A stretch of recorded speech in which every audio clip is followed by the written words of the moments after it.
Guys, Cox's Bazar আছি।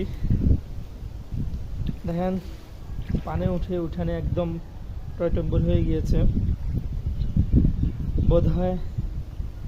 আর টানা 2-3 ঘন্টা বৃষ্টি হলে পানিটা একদম গড়ে উঠে যেত। হ্যাঁ, মুরগির বাসা দেখতে পাচ্ছেন। কিছুদিনের ভিতরে কক্সবাজার যাওয়ার প্ল্যান করতেছিলাম। এখন এখানে তো মিনি কক্সবাজার হয়ে গেল।